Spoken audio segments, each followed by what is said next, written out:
अजीजों, इससे कोई फर्क नहीं पड़ता कि आप किस तरह रह रहे हैं। मैं बहुत मुश्किल सूरत हाल से गुजरता हूँ, ठीक है।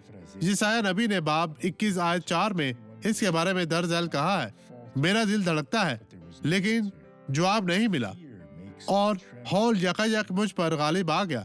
खुदा का कलाम था, शिफके शाम जिसका मैं आरजूमंद था मेरे लिए खौफनाक हो गई, लेकिन खुदा वही रहता है। आप भी इस तक पहुंच सकते हैं। खुदावंद आपको बरकत देगा। एक छोटी सी गवाही देके और मैं आपके लिए दुआ करने वापस आऊंगा।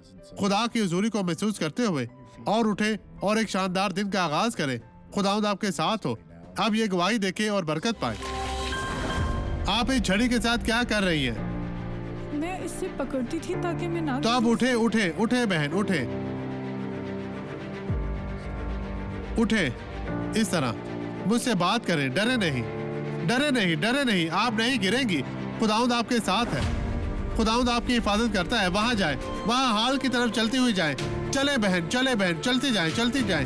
हर कदम पर यीशु का नाम ले और चलती जाए। आप नहीं गिरेगी। खुदावंद ने आपको शिफा दी है।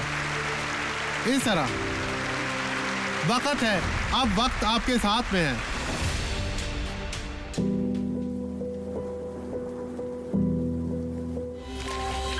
अब मैं आपके लिए दुआ करना चाहता हूँ। ऐ खुदावंद, मैं अपने ईमान को इस शख्स के ईमान के साथ जोड़ता हूँ।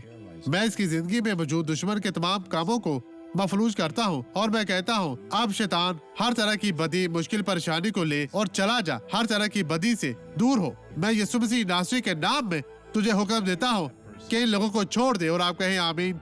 खुदावंद आपको बरकत दे।